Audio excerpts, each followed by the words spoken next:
Hello, I'm Raider Pilot Steve and welcome to my channel. The 2026 UK airshow season has officially begun and I started my airshow year with the first airshow event of the season, the Duxford VE Day Flying Day 2026.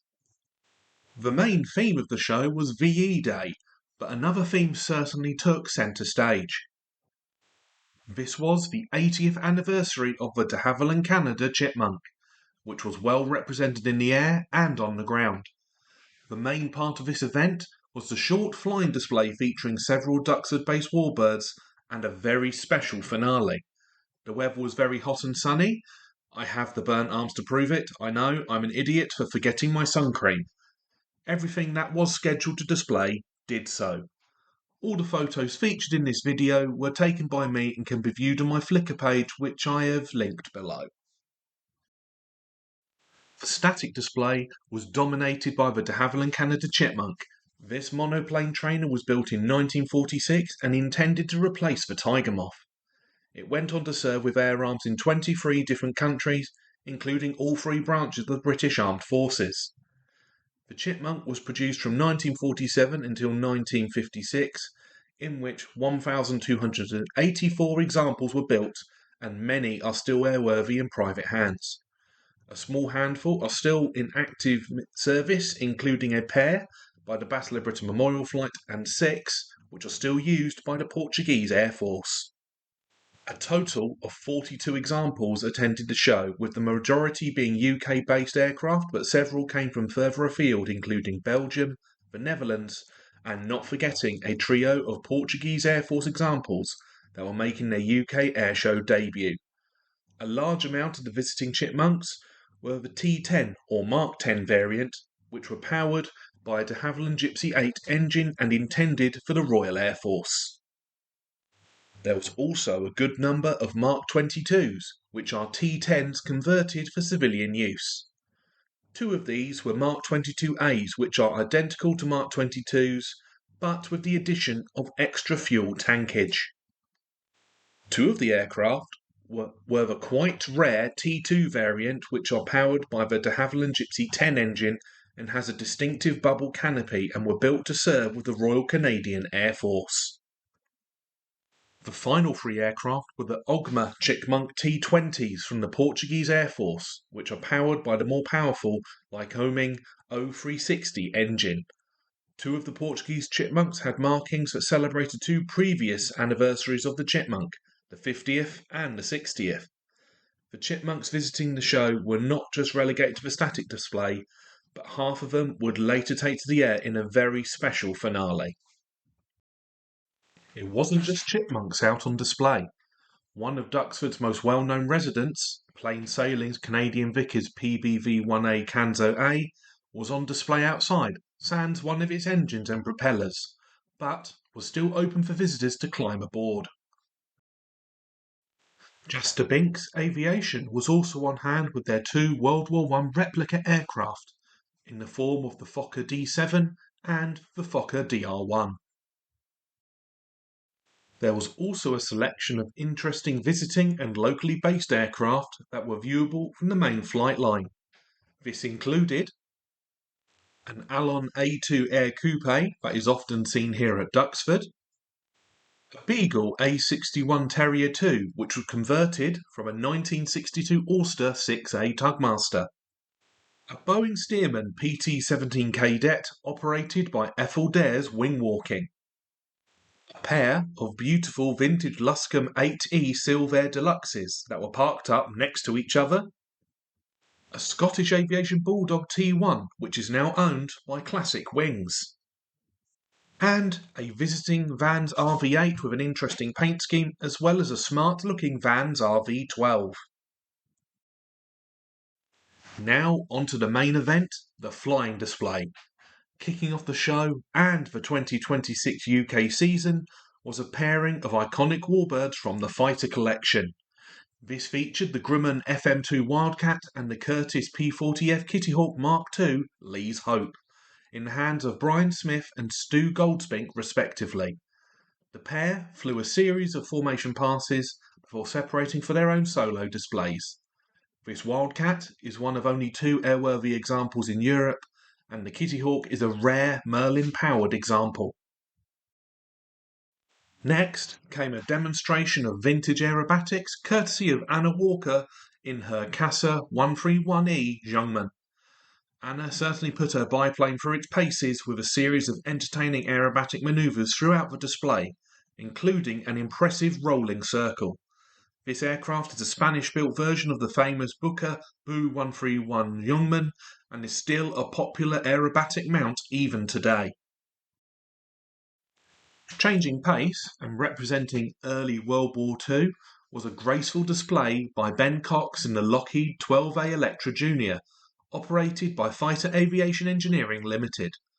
This aircraft showcases the important role of intelligence gathering and photo reconnaissance prior to the outbreak of the Second World War. This aircraft performed this role covertly for MI6 in 1939 in the hands of Sidney Cotton, who overflew military sites in both Germany and Italy. Following the Electra Junior was a pair of British icons. Leading the pair was Fighter Aviation Engineering Limited's Hawker Hurricane Mark I, flown by Trevor Duggan, which was followed by the Imperial War Museum Supermarine Spitfire Mark 1A, flown by Martin Overall. The duo performed a series of close formation passes before flying a brief tail chase. Both of these particular warbirds actually saw service during the Battle of France, in particular the Dunkirk evacuation, which was codenamed Operation Dynamo. A second bout of aerobatics came in the form of the small but spirited Levia Cosmic Wind Ballerina, which was flown by its owner, Peter Kinsey. This distinctive Duxford resident is one of only 6 built, and the winner of the 1964 King's Cup Air Race. Despite not being designed as an aerobatic aircraft, it certainly put on an impressive aerobatic display. The last warbird display of the day consisted of a trio of Merlin-powered aircraft. These included Robert Tyrrell's North American P-51D Mustang Tall in the Saddle, the Old Flying Machine Company's Supermarine Spitfire LF-9B, and the Aircraft Restoration Company's Hispano Buchon. The free ship performed a series of incredible formation passes before separating.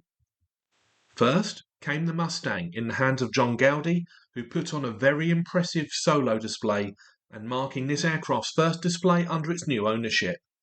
This Mustang was formerly owned by Peter Teichmann and is now based here at Duxford and operated by the Aircraft Restoration Company.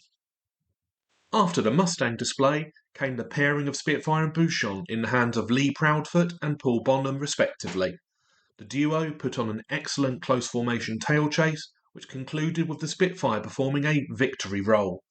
Both of these aircraft have been based at Duxford for a long time, and both were used during the filming of the 1969 film Battle of Britain. Now we have reached the finale of the show, which was a celebration of the 80th anniversary of the Havilland Canada Chipmunk and the culmination of a lot of hard work by the organisers. This display consisted of half of the visiting chipmunks starting up and lining up to take off for a truly unforgettable performance. The sound of 21 aircraft taxiing past was incredible and somewhat reminiscent of the Spitfires and Hurricanes preparing for mass formations at the Battle of Britain airshows. This certainly brought home the chipmunk's affectionate nickname, the poor man's Spitfire. Among the 21 aircraft was the trio of Portuguese Air Force examples which took to the air first to prepare for their part in the display. The rest of the chipmunks were mostly privately owned, but there was a few notable examples, including the Navy Wings Heritage Flights T-10 in Royal Navy markings, the rare Canadian T2 with the bubble canopy, owned by Vintage Fabrics, the Shuttleworth Collections T10 also in Royal Canadian Air Force colours, the Henlow Chipmunk Group's T10, which was actually used to teach various royal family members to fly, and the T10 owned by Shipping and Airlines at Biggin Hill, which is painted in Army Air Corps colours. Once everything had taken to the air, the 3 Ogma Chipmunk T20s of the Portuguese Air Force performed a series of formation passes, whilst the other chipmunks formed up.